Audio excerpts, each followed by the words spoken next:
আসসালামু আলাইকুম প্রিয় ভাই ও বোনেরা, সবাই কেমন আছেন? আশা করছি দেশ ও দেশের বাইরে, কাছে কিংবা দূরে, যে যেখান থেকে আজকের ভিডিওটা দেখছেন বা দেখবেন, সবাই ভালো আছেন। আল্লাহর অশেষ রহমতে আমিও বেশ ভালো আছি। চলে আসলাম আবার একটা নতুন ভিডিও নিয়ে আপনাদের সাথে শেয়ার করার জন্য। আশা করছি আজকের ভিডিওটা বরাবরের মতোই আপনাদের কাছে ভালো লাগবে। তবে প্রথমেই অনুরোধ করে রাখি, যারা যারা ভিডিওটা ক্লিক করেছেন প্লিজ ভিডিওতে একটা লাইক দিয়ে না টেনে সম্পূর্ণ ভিডিওটা দেখার চেষ্টা করবেন।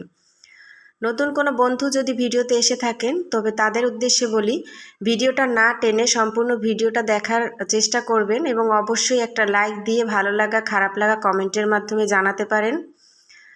ভিডিওটা দেখতে থাকুন। দেখতে দেখতে যদি ভিডিওর কোনো একটা অংশ আপনার কাছে ভালো লেগে যায় তাহলে প্লিজ আমার চ্যানেলটা সাবস্ক্রাইব করে আমার বন্ধুর পাশে থেকে যেতে পারেন। এবং হ্যাঁ, অবশ্যই পাশে থাকা অল অপশনটা প্রেস করে রাখবেন, যাতে করে আমি ভিডিও ছাড়া মাত্র আপনাদের কাছে নোটিফিকেশন পৌঁছে যায় আর আপনারা নিজেদের সময় অনুযায়ী দেখে নিতে পারেন।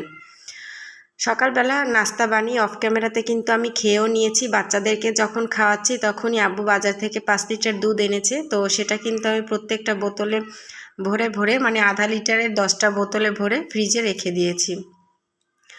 আসলে এভাবেই দুধ শেষ হয়ে গেলে আব্বুকে বলতে না বলতে আব্বু নিয়ে চলে আসে বাজার থেকে। দুধটা কিন্তু অনেক ঘন ছিল আর কি, আধা কেজি দুধের সাথে আরও 1 পোয়া পানি মেশানো যেত, এতটাই ঘন আর কি। এই দুধ দিয়ে চা বানালে চা খেলে ও মুখে মনে হয় একদম লেগে থাকে। তো দুধ শেষ হওয়ার আগেই আব্বুকে বলি যে আব্বু দুধ আছে 1 লিটার কিংবা 2 লিটার, তখনই আব্বু বাজার থেকে দুধ নিয়ে আসে আর সেগুলো এভাবেই বোতল ভরে ভরে রেখে দেই। আমাদের এখানে যেহেতু খাঁটি গরুর দুধ পাওয়া যায় আর যে কোনো সময় পাওয়া যায়, তবে এমনটা নয় কিন্তু যে গ্রাম সেজন্য হয়তো দাম কম, দাম কিন্তু শহরের মতোই অনেকটা বেশিই থাকে। তো এরপর দুধের বোতলগুলো আমি ফ্রিজে রেখে দিয়েছি। তারপর অফ ক্যামেরাতে প্রত্যেকটা রুম আমি গুছিয়ে নেওয়ার চেষ্টা করেছি। যেহেতু মেহমান চলে গিয়েছে, তো মেহমান থাকায় 2-3 দিন যাবৎ সেরকম করে কিছু আর কি মোছামাছি করে আমি গুছাতে পারি নাই। সেই জন্য মেহমান যখন চলে গিয়েছে তখন আমি হালকা পাতলাভাবে আমার রান্নাঘরটা মুছে পরিষ্কার করার চেষ্টা করেছি। এছাড়াও বিছানার চাদর টাদর ধোয়া অনেক কিছুই বাকি আছে, যেগুলো এতদিন ধরে করতে পারিনি আমি। তো সেগুলোই আপনাদের সাথে শেয়ার করব। আজকে সারা দিনের কিছু কাজ আমি যা যা করেছি টুকটাক সেগুলি আপনাদের সাথে শেয়ার করব। তো আশা করছি আজকের ভিডিওটা আপনাদের কাছে একটু হলেও ভালো লাগবে, তো দেখতে থাকুন।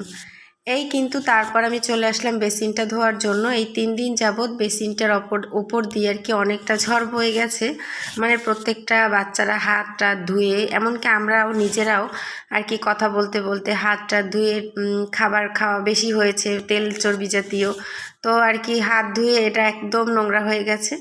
আর আমি যে প্রতিদিন 2-3 বার এটা ধুই, তবে এই 2-3 দিন যাবৎ 2-3 বার করে ধুতে পারিনি আর কি, শুধু একবারই ধুয়েছি সকালবেলা।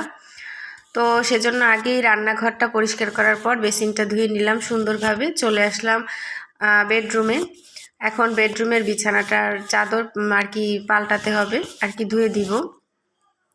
তো ভাবলাম যে আজকে ঝাড়ুটারও পরে দিব, যেগুলো ধোয়ার সেগুলো ধুয়ে আগে ঘরে আসবো, তারপর আর কি চাদর বিছিয়ে তারপর আমি করব, রুমগুলো ঝাড়ু দিব।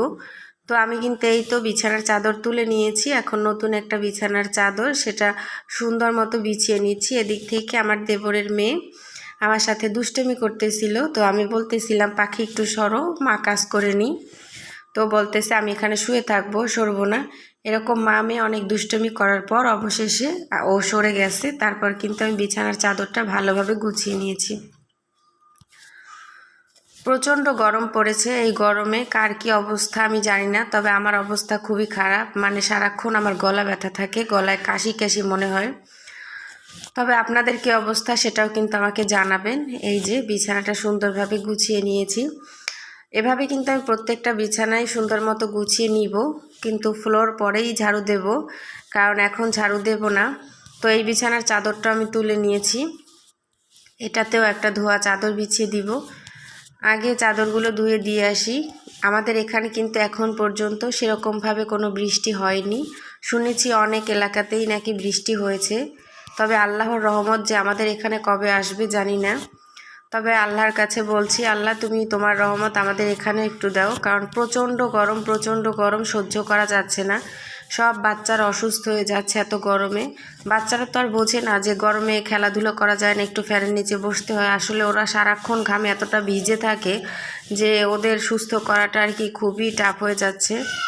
তো এই তো অথর রুমের চাদরটা আর কি পাল্টালাম না, ভাবতেছি এই 2টা চাদর আজকে ধুয়ে নিই, তারপর অন্য 2 রুমের চাদর মানে আমার বেডরুম আর অথর বেডরুমের চাদরটা আবার পরে পাল্টে নিব। এই যে দেখুন ঘুরতে যে কি অবস্থা, 2 ভাইয়ের প্রচুর জ্বরে সারাক্ষণ কাঁথা গায়ে দিয়ে এরকম শুয়ে থাকে। আবার এতটাও গরম ফ্যান ছাড়াই লাগে, তো ফ্যান ছেড়ে আমি কিন্তু এই আমার বড় ছেলেকে খাইয়ে দিচ্ছি, আর ছোট ছেলে কিন্তু চোখ বন্ধ করে শুয়ে রয়েছে।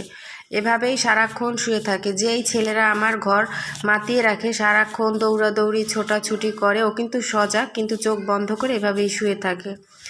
বাচ্চারা কিছুই খেতে পারতেছে না, সারাক্ষণ কাঁদতেছে আর বলতেছে যে আমাদের গলায় ব্যথা, মুখে ব্যথা, মুখের মধ্যে ফোসকা পড়ে গেছে আর গিলতে পারে না, গলায় ব্যথা। সেজন্য ওদের বাবার সাথে অনেক চিল্লাপাল্লা করে, আমার সাথে চিল্লাপাল্লা করে, খাবার খেতে চায় না। সেই জন্য ওদের বাবা অনেকগুলো কেক এনেছে, ওরা বলেছিল আর কি যা যা আনতে, চকলেট চিপস, ললিপপ। তবে এই যে ঝাল চিপস 2টা কিন্তু এখন পর্যন্ত ওরা খেতে পারেনি গলায় ব্যথার জন্য। তো তারপর আজকে সন্ধ্যার খাবার মানে সন্ধ্যায় সব তরকারি, মাছ তরকারি আমি গরম করে নিয়েছি চুলায়। আমি ফ্রিজে রাখি না, সাথে সাথে সন্ধ্যা হলেই জাল দিয়ে রাখি। আবার ফ্রিজে রাখলে দেখা গেছে যে যেখান থেকে আর কি খেতে আসে তখন হঠাৎ করে গরম করে দিতে হয়। তো সেজন্য সন্ধ্যাবেলা আমি সব কিছু জাল করে রেখেছি, প্রচুর গরম নষ্ট হয়ে যেতে পারে। আর গতকালকের একটু পোলাও ছিল, সেইটু গরম করে আমি আর অথই খেয়ে নিয়েছি। 2 ছেলের জন্য একটু ডিম দিয়ে নুডলস রান্না করতেছি আর কি, ওদের 2 ভাইকে খাওয়াবো বলে। তো এই 2 ভাইয়ের জন্য খাবার রেডি করতেছি। আজকের ভিডিও এই পর্যন্ত, দেখা হবে নতুন কোনো ভিডিওতে। সেই পর্যন্ত সবাই ভালো থাকবেন, সুস্থ থাকবেন। আসসালামু আলাইকুম, আল্লাহ হাফেজ।